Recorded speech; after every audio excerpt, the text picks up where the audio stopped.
From the ashes of the French Revolution rose a figure of unparalleled ambition, a soldier who would crown himself emperor and rewrite the map of Europe with blood and ink. Born on the rugged island of Corsica, he was an outsider, a man of fierce intellect and burning pride who felt destiny calling him from a young age. France was in turmoil, a kingdom falling into anarchy where the old order was swept away by the tide of radical change. The young artillery officer watched the chaos with a calculating eye, knowing that in disorder lay the seed of opportunity. In 1793, the port city of Toulon rebelled against the revolution, inviting the British fleet to occupy its harbor and threaten the fragile French Republic. Napoleon arrived not as a commander, but as a captain of artillery, yet his vision was clearer than the generals who outranked him. He surveyed the terrain and realized that capturing the heights of L'Aiguillette would force the British fleet to flee or be destroyed. His plan was dismissed at first, but his relentless energy and tactical brilliance soon made him the driving force of the siege. Day and night he worked the batteries, sleeping in the mud beside his cannons and inspiring his men with a courage that bordered on recklessness. The air was thick with smoke and the smell of sulfur, as the young captain directed fire with the precision of a mathematician solving a complex equation. He led the final assault personally, taking a bayonet wound to the thigh, but refusing to leave the field until the fort was taken. The British ships burned in the harbor, casting a hellish glow over the water as they retreated in panic and defeat. At 24 years old, Napoleon Bonaparte was promoted to brigadier general, his name whispered with awe and envy in the halls of Paris. Yet the wheel of fortune turned quickly in the volatility of the revolution, and the fall of his political patrons left him vulnerable. He was arrested and imprisoned, his career seemingly over before it had truly begun, as he paced his cell and contemplated the fickleness of fate. Released but marginalized, he wandered the streets of Paris in a frayed uniform, a general without an army, watching the corrupt directory struggle to maintain order. In October 1795, the Royalists rose up in Paris, threatening to overthrow the government and restore the monarchy through force of arms. The panic-stricken government turned to the one man capable of saving them, and Napoleon was given command of the defense of the Tuileries Palace. He did not hesitate, deploying cannons through the streets of Paris with a ruthlessness that shocked his contemporaries. When the mob advanced, he ordered his gunners to fire grape shot at point-blank range, mowing down the insurrectionists and clearing the streets in a brutal display of power. He had saved the Republic, not with idealism, but with cold steel and decisive action, earning the gratitude of the directors and a new command. Amidst this newfound status, he met Rose de Beauharnais, a widow of the guillotine who possessed a grace and charm that captivated the socially awkward soldier. He renamed her Josephine, and fell in love with a passion that was as consuming as his ambition for military glory. They married in a hasty civil ceremony, but there was no time for a honeymoon as duty called him to the front lines once again. He was given command of the Army of Italy, a ragged and starving force that had been written off by the strategic planners in Paris. When he arrived at their headquarters in Nice, the older generals mocked his youth and his short stature, doubting his ability to lead. Napoleon silenced them with a single glare and a speech that ignited the spirits of the demoralized soldiers, promising them honor, glory, and riches. He found the army shoeless and hungry, lacking discipline and supplies, yet he saw in their eyes the potential for greatness if led by a genius. He immediately put the army on the march, moving with a speed that baffled the Austrian and Sardinian commanders who were used to slow, traditional warfare. He struck at Montenotte, separating his enemies and defeating them in detail, proving that his theories of movement were superior to their static defenses. The campaign became a whirlwind of victories as he drove his men across mountains and rivers, always appearing where the enemy least expected him. At the Bridge of Lodi, he risked his life, leading a charge across a narrow wooden bridge under withering Austrian fire. The soldiers, seeing their general in the thick of the fight, began to call him the Little Corporal, a term of endearment that bound them to him forever.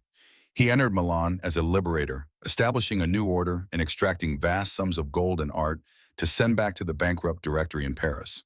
His letters to Josephine during this time were filled with a desperate longing, revealing the romantic soul hidden beneath the uniform of the conqueror. But on the battlefield, he was ice, calculating the movement of thousands of men with a detachment that terrified his opponents.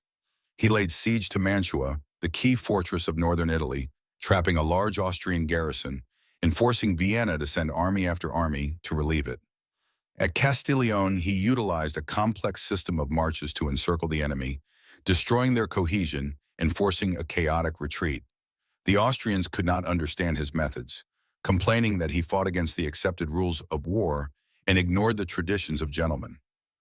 Napoleon replied with cannon fire, shattering their formations and proving that war was not a game but a contest of will and intellect. At the Battle of Arcole,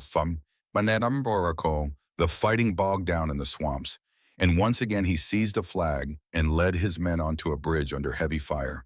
He was pushed into the muddy water, nearly captured, but his survival only added to the growing myth of his invincibility. Finally, at the Battle of Rivoli, he crushed the main Austrian effort, utilizing his interior lines to defeat superior numbers through rapid concentration of force.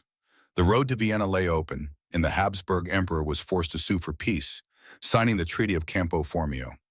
Napoleon returned to Paris not just as a general, but as a hero who had conquered Italy and filled the coffers of the state. He sensed that the Directory was weak and unpopular, while his own star was rising, but he knew the time was not yet right to seize power. He turned his eyes away from Europe, looking across the sea to the mysterious lands of the East, dreaming of following in the footsteps of Alexander the Great. He proposed an expedition to Egypt, a bold plan to strike at British trade routes to India and establish a French presence in the Orient. The government, eager to get the ambitious general away from Paris, agreed to the plan and assembled a fleet and an army for the invasion. Napoleon brought with him not only soldiers, but a legion of scientists, artists, and scholars, intending to study the ancient civilization as he conquered it. They sailed across the Mediterranean, evading the British Royal Navy commanded by Horatio Nelson, who hunted them across the open waters. They landed in Alexandria and marched across the burning desert sands, the soldiers suffering from thirst and heat, but driven on by their commander's will. At the Battle of the Pyramids, he formed his infantry into squares to repel the charges of the Mamluk cavalry, creating a fortress of bayonets. "Soldiers," he cried, "remember that from atop these pyramids, 40 centuries look down upon you." The Mamluk cavalry was shattered against the French squares, and Napoleon entered Cairo as the new master of the East. He immediately set about reforming the administration, establishing hospitals, and creating a new institute for learning and science. But disaster struck at sea when Admiral Nelson discovered the French fleet anchored in the exposed waters of Abu Qir Bay. The British Navy attacked at sunset, annihilating the French ships in a fiery night battle that lit up the horizon. Napoleon was now effectively trapped in Egypt, cut off from France and his supply lines by the British blockade. He refused to show despair, instead focusing his energy on strengthening his colony and exploring the ancient land. His soldiers discovered the Rosetta Stone, a black basalt slab that would eventually unlock the secrets of hieroglyphs for the world. News arrived that the Ottoman Empire was gathering a massive army in Syria to march south and destroy him. He decided to strike first, marching his army across the Sinai Desert to intercept the Turks before they could attack. They captured El Arish in Gaza, moving relentlessly north despite the plague that began to appear in the ranks. At Jaffa, the fighting was brutal, ending with the storming of the city and a massacre of the defenders. Napoleon ordered the execution of thousands of prisoners on the beach, a cold calculation to save food and guards. It was a dark chapter that stained his reputation, showing the ruthless pragmatism that lay beneath his enlightened exterior. He pushed on to Acre, a fortress city defended by Jazar Pasha and supported by British ships offshore. The siege dragged on for months, the French assaults repelled by the stout walls and the guns of the Royal Navy. It was his first significant failure, forcing him to abandon his dream of marching to Constantinople in India. He retreated back to Egypt, a grueling march where he walked alongside his sick men, sharing their hardships. Upon returning to Cairo, he crushed an Ottoman amphibious landing at the Battle of Abu Qir, securing his hold on the country. Yet newspapers from Europe brought alarming news of chaos in Paris and French armies being defeated on all fronts. The Directory was crumbling under corruption and incompetence, and the republic he had saved was on the brink of collapse. He made the fateful decision to leave his army in Egypt under General Kleber and risked the voyage home. Slipping past the British blockade in a small frigate, he landed in France to a rapturous welcome from the people. They saw him as the sword that would restore order and glory to a nation tired of political squabbling. He arrived in Paris and immediately entered into a conspiracy with Talleyrand and his brother, Lucien, to overthrow the government. On the 18th Brumaire, he entered the legislative chambers, intending to seize power through a show of strength and persuasion. The politicians denounced him as a tyrant and a dictator, shouting him down and physically threatening the conqueror of Italy. For a moment, the great general appeared shaken and indecisive, overwhelmed by the chaos of the political arena. His brother Lucien saved the coup, rushing outside to the soldiers and claiming that assassins were threatening their general. The grenadiers marched into the hall with fixed bayonets, clearing the room of deputies and ending the rule of the Directory. A new government was formed with 3 consuls, but it was clear that Napoleon held the true power. He was named first consul, effectively the dictator of France at age 30, with a mandate to rebuild the nation. He worked with a furious energy, dictating letters to secretaries who struggled to keep pace with his racing mind. He created the Bank of France to stabilize the economy and established the prefect system to centralize administration. He oversaw the drafting of the Napoleonic Code, a legal system that emphasized equality before the law and meritocracy. But the Austrians were threatening again in Italy, having retaken most of the territory he had won years before.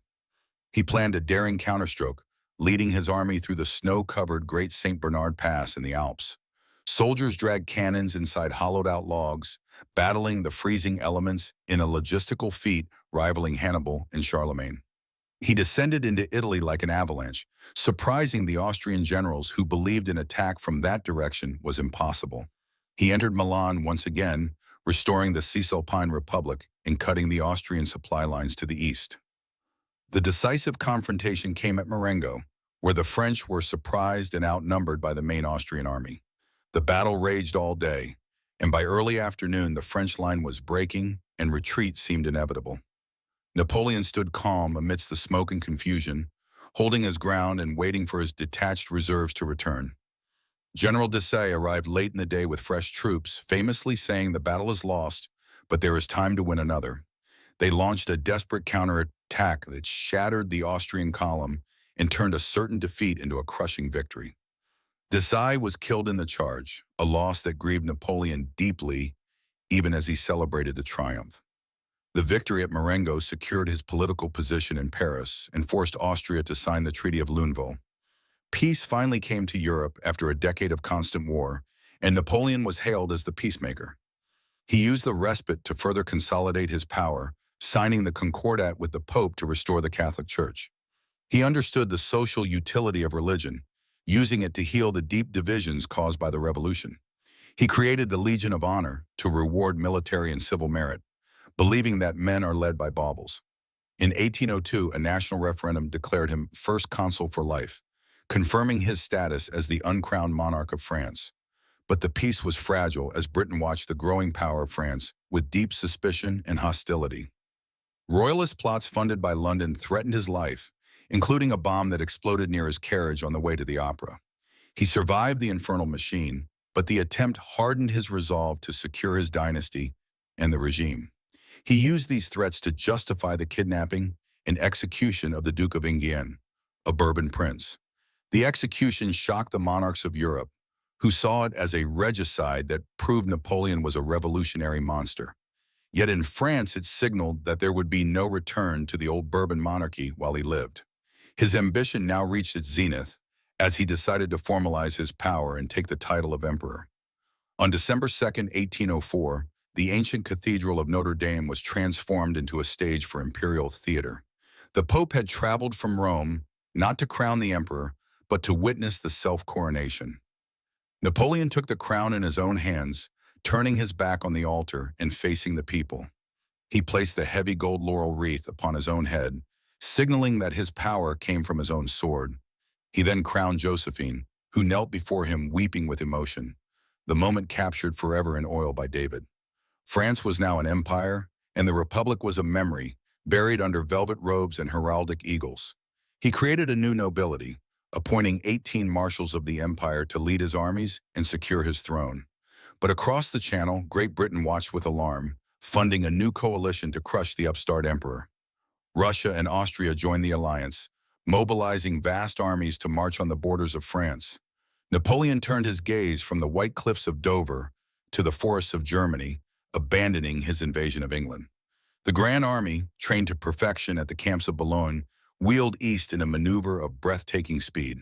They marched not as a single mass, but in 7 distinct corps, a net cast wide to ensnare the enemy. General Mack waited at Ulm, believing the French were still days away, unaware that the net was already closing.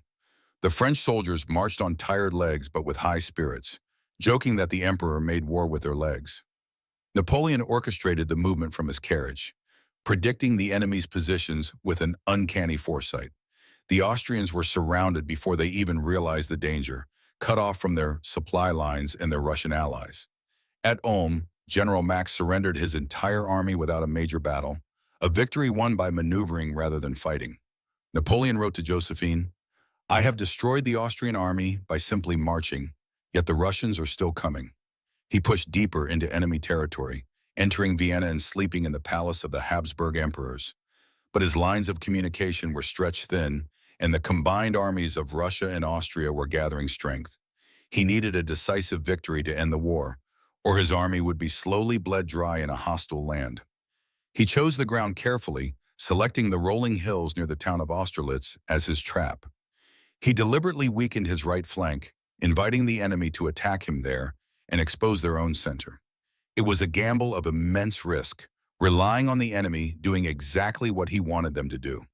On the eve of battle, he walked among his troops, who lit torches of straw to light his way. The soldiers cheered him, promising to bring him a victory as a gift for the anniversary of his coronation. The sun rose on December 2nd, 1805, burning off the thick fog that had hidden his center from view. The sun of Austerlitz, he would later call it, the symbol of his destiny shining down on the field of glory.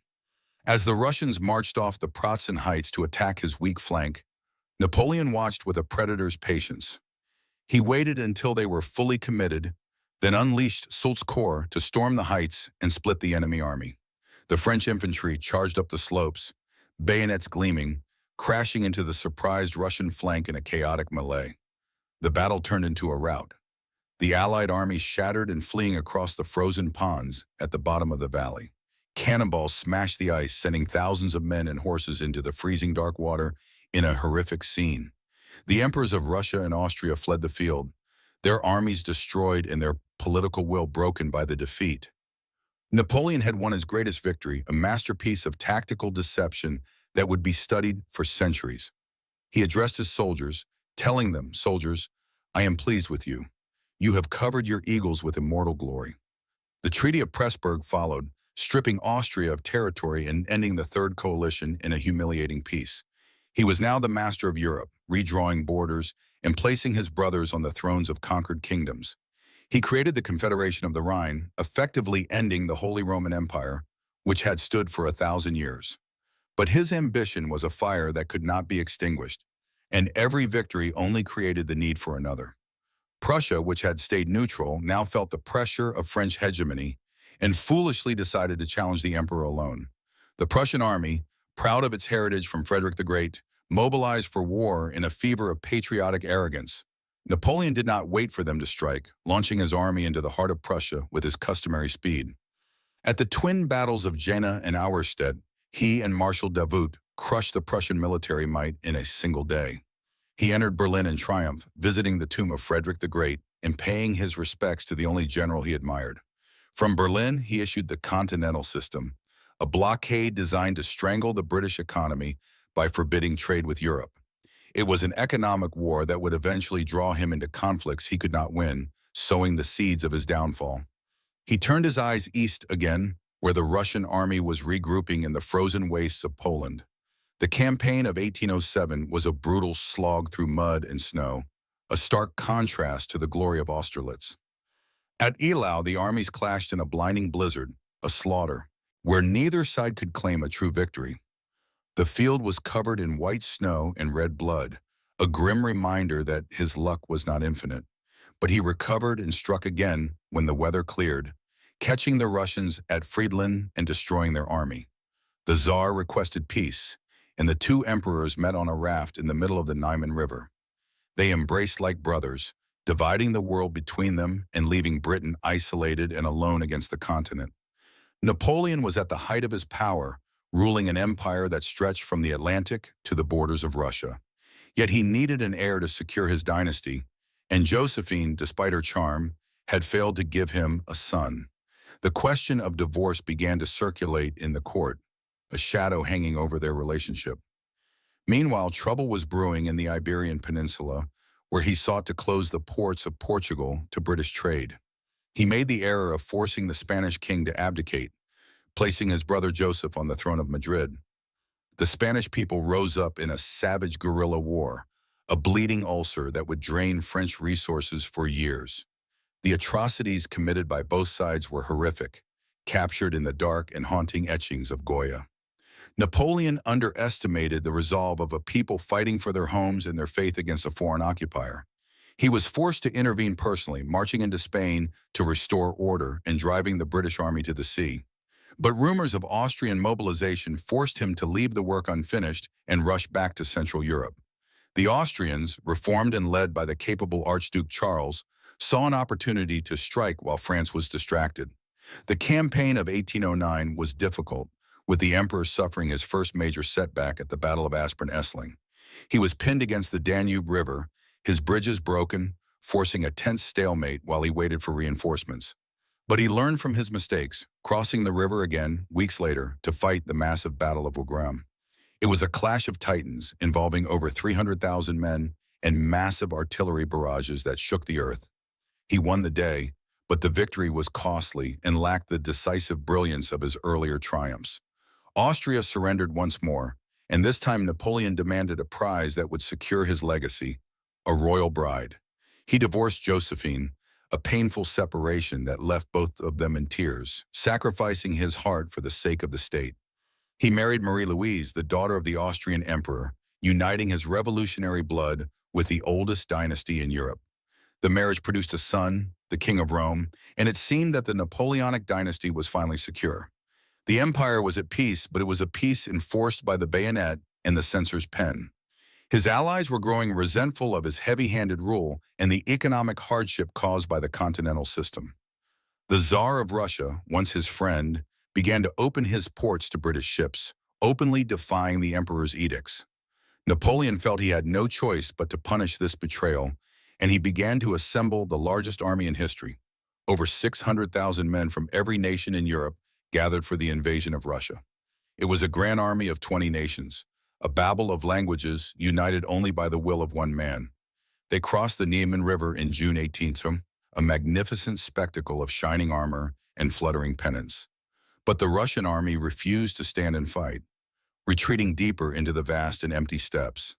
The French marched into a void, suffering from heat, dust, and typhus before they even saw the enemy. The Russians practiced a scorched earth policy, burning crops and villages to deny the invaders any supplies. Napoleon sought a decisive battle to end the war quickly, but the elusive enemy kept slipping from his grasp. He reached Smolensk, hoping to force a fight, but the city was burned and abandoned by the retreating Russians. His generals advised him to stop and winter there, but his ambition drove him on towards Moscow. Finally, at Borodino, the Russians turned to fight in defense of their holy city. It was the bloodiest day of the 19th century, a slugfest of artillery and frontal assaults with no room for maneuver. Napoleon, suffering from a high fever, seemed lethargic and refused to commit his imperial guard to break the Russian line. The French won the field, but the Russian army remained intact, retreating once again towards the capital. Napoleon entered Moscow, expecting a delegation of boyars to surrender the keys of the city and ask for peace. Instead, he found a ghost city, emptied of its population and stripped of all provisions. That night, fires broke out across the city, started by saboteurs acting on the orders of the governor. The wooden metropolis turned into an inferno, forcing the emperor to flee the Kremlin through burning streets. He watched from the outskirts as his prize burned to ash, realizing that he had conquered nothing but ruin. He waited in the charred remains for weeks, hoping for a letter from the Tsar that never came. The first snows began to fall, and he realized too late that he had lingered too long in the trap. He ordered the retreat, beginning a tragedy that would consume his grand army and his empire. The retreat from Moscow became a funeral procession of ghosts walking through a white hell, where the cold was a more deadly enemy than the Cossacks. Temperatures plummeted to 30 degrees below zero, freezing men where they stood and turning breath into ice. Horses died by the thousands, their carcasses stripped of meat by starving soldiers before the animals had even stopped breathing. The Grand Army, once the terror of Europe, disintegrated into a mob of ragged, desperate men fighting for survival. Discipline collapsed, and only the Imperial Guard maintained their formation, marching around the emperor like a living fortress. Napoleon walked with a birch stick in hand, his face set in a grim mask, seemingly immune to the cold that killed his soldiers. At the Berezina River, they were trapped between the icy water and the pursuing Russian armies, facing total annihilation.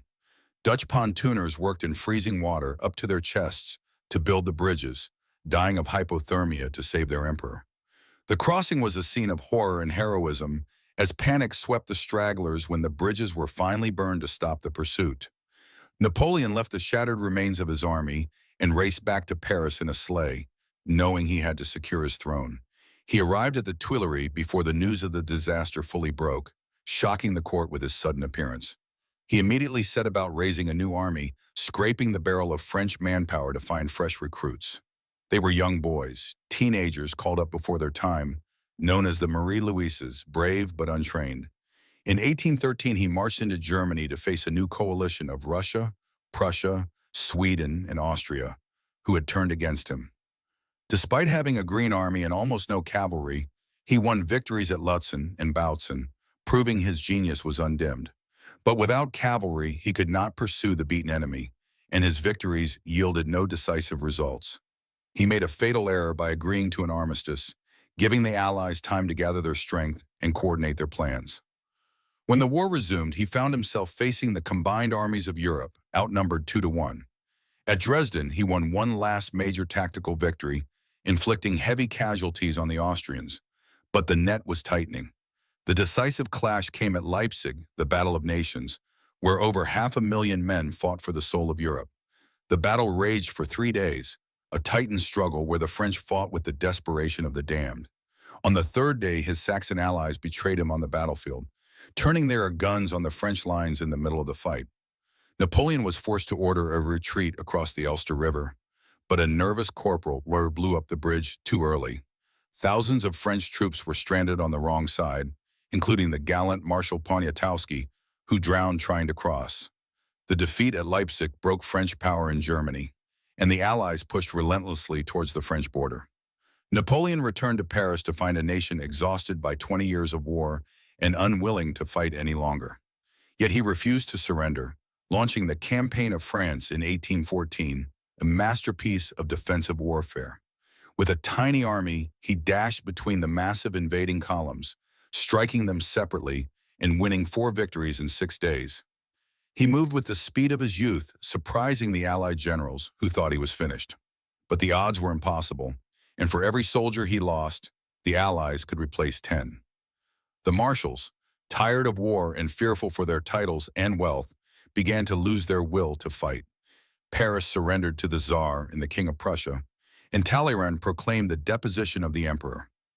Napoleon sat at the palace of Fontainebleau, planning a final counterattack on Paris, but his commanders refused to march. Marshal Ney spoke for them all, telling the emperor that the army would obey its generals, not him. Broken and betrayed, Napoleon signed the unconditional abdication, renouncing the thrones of France and Italy for himself and his heirs.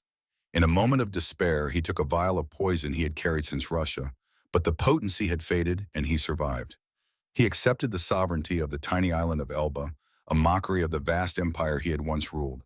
On April 20th, 1814, he walked down the horseshoe staircase of Fontainebleau to bid farewell to his old guard.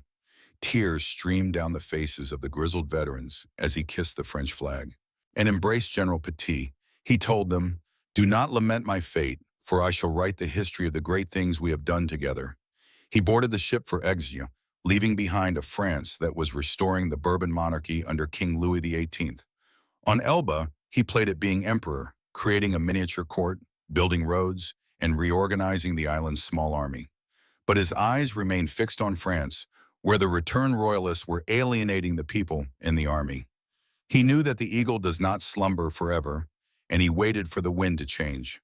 In February 1815, slipping past the British patrol ships, he boarded the brig Inconstant with 1,000 loyal men.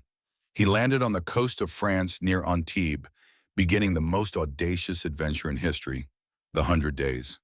He marched north through the mountains, avoiding the royalist strongholds, his small band growing as he went. The king sent the 5th Line Infantry Regiment to intercept him at Grenoble, ordering them to arrest or shoot the monster. Napoleon walked out alone to meet them, unarmed and wearing his gray overcoat, standing within pistol shot of the line. He opened his coat and shouted, "If there is any man among you who would kill his emperor, here I am." The soldiers lowered their muskets and shouted, "Long live the emperor," rushing forward to embrace him. Regiment after regiment defected to his side, and Marshal Ney, who had promised to bring him back in an iron cage, joined him instead. King Louis fled Paris in the middle of the night, and Napoleon entered the Tuileries Palace carried on the shoulders of the crowd. He was emperor once again, but he knew that all of Europe would unite to crush him. He offered peace to the Allies gathered at the Congress of Vienna, but they declared him an outlaw, an enemy of humanity. He had to strike quickly before their massive armies could concentrate against France's borders. He raised a new army, the Army of the North, composed of veterans who adored him but were suspicious of their officers. He planned to drive a wedge between the British army under Wellington and the Prussian army under Blücher in Belgium. He crossed the frontier in June 1815, moving with a speed that surprised his enemies once again. At Ligny, he defeated the Prussians, inflicting a sharp reverse on Blücher, but failed to destroy their army completely. He sent Marshal Grouchy to pursue the Prussians, a fatal order that would haunt the coming days. Meanwhile, he turned his attention to Wellington, who had taken up a defensive position on a ridge near the village of Waterloo. The stage was set for the final act of the tragedy on a muddy field soaked by summer rain. The morning of June 18th dawned gray and wet. The fields of Waterloo turned into a quagmire of mud that swallowed boots and wheels. Napoleon delayed the attack, waiting for the ground to dry so his grand battery of artillery could be maneuvered effectively. It was a delay that would prove fatal, giving the Prussians precious hours to march to Wellington's aid. At 11 o'clock, the first cannon fired, signaling the start of the battle that would decide the fate of the world. He ordered a diversionary attack on the farm of Hougoumont, but the British guards held firm, turning the farmhouse into a fortress. What was meant to be a skirmish drew in thousands of French soldiers, wasting valuable reserves on a secondary objective. Then he unleashed d'Erlon's corps, a massive column of infantry that marched up the slope to crush the British center.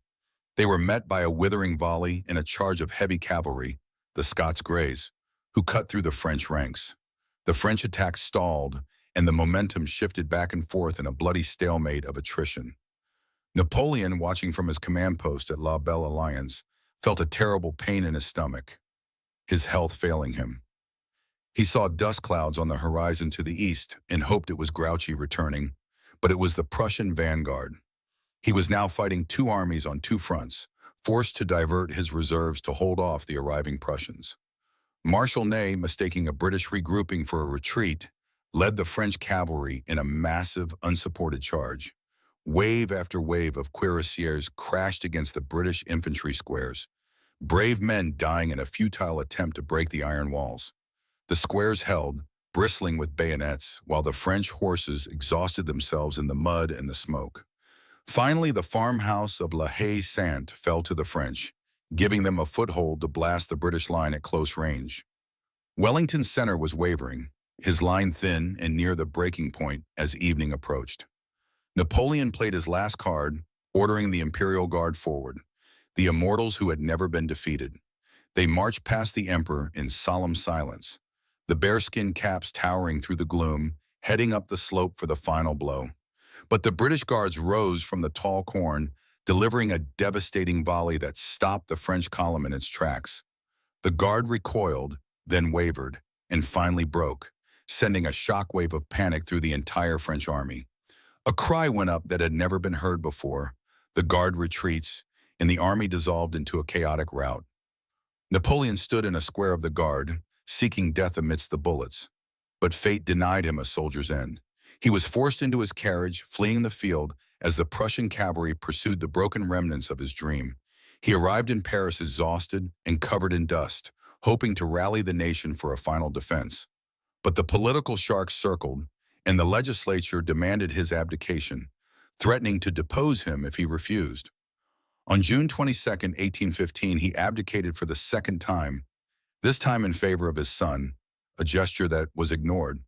He fled to the coast at Rochefort, hoping to find a ship to take him to America and a new life. But the British Royal Navy blockaded every port, their sails a white wall barring his escape to the New World. Trapped and with no other option, he surrendered himself to Captain Maitland of the HMS Bellerophon, throwing himself on the mercy of his enemies. He wrote to the Prince Regent of England, claiming to come like Themistocles to sit at the hearth of the British people. But the British government had no intention of treating him as a guest, viewing him as a prisoner of state. They decreed that he would be exiled to the most remote place on earth, the island of St. Helena in the South Atlantic. It was a rock of volcanic basalt, thousands of miles from nowhere, a prison without bars from which there was no escape. He protested the decision, claiming it was a violation of his rights and a stain on British honor. But his protests were ignored, and he was transferred to the HMS Northumberland for the long voyage south. He watched the coast of France disappear below the horizon for the last time, a silent tear running down his cheek. The journey took 10 weeks, a monotonous passage where the former master of Europe was treated as a mere general. On October 15, 1815, the dark cliffs of St. Helena rose from the sea, a grim tomb for the living. He landed at Jamestown, a small village nestled in a ravine, and was taken to a temporary residence at the Briars. He charmed the Balcombe family who lived there, playing games with their daughter Betsy and showing a glimpse of his human side. But soon he was moved to Longwood House, a damp and windswept farmhouse on a high plateau. The climate was miserable with constant fog and rain that aggravated his health and dampened his spirits. He was guarded by a regiment of British soldiers and watched constantly by naval ships patrolling the coast. The governor of the island, Sir Hudson Lowe, was a petty bureaucrat who delighted in enforcing petty restrictions on his prisoner. Lowe refused to address him as emperor, insisting on General Bonaparte, a slight that infuriated Napoleon daily. They engaged in a war of etiquette and protocol, a sad final campaign fought over dinner invitations and garden boundaries. Napoleon spent his days dictating his memoirs to his loyal companions, Las Cases, Montholon, and Bertrand. He realized that his pen was now his only weapon, and he determined to write the legend of his life. He reframed his conquest as a quest for a united Europe, portraying himself as a liberal hero and a martyr. He spoke of his love for Josephine, his regrets about his family, and his vision for a world that rejected him. His health began to decline rapidly, with sharp pains in his stomach and a growing weakness that confined him to his bed. He suspected he was being poisoned, perhaps by the British or even by one of his own entourage. The damp walls of Longwood were covered in arsenic green wallpaper, a silent killer that may have hastened his end. He stared out at the ocean, watching the waves break against the cliffs, dreaming of Corsica and the smell of the maquis. He wrote his last will and testament, leaving his ashes to the French people, hoping to rest on the banks of the Seine. In his delirium, his mind drifted back to the battlefield, reliving the glories and the horrors of his past. He called out the names of his marshals, issuing orders to phantom armies that marched only in his fevered dreams. On the night of May 5, 1821, a terrible storm raged over the island, tearing up trees and shaking the house. As the wind howled outside, the emperor lay dying, his breath coming in shallow gasps. His last words were whispered into the storm. France, the army, head of the army, Josephine. At 5:49 p.m., the heart that had beaten for glory stopped forever, and the eagle was at rest. The British soldiers buried him in a quiet valley under a willow tree, without a name on the stone. They refused to inscribe emperor, and his followers refused to accept general, so the tomb remained blank. But his legend could not be buried, and his spirit rose from the grave to haunt the imagination of the world. In 1840, the French government secured the return of his remains, fulfilling his final wish. The coffin was opened, and his body was found miraculously preserved, as if he were only sleeping. He was brought back to Paris in a triumphal procession, greeted by 1 million people who wept and cheered.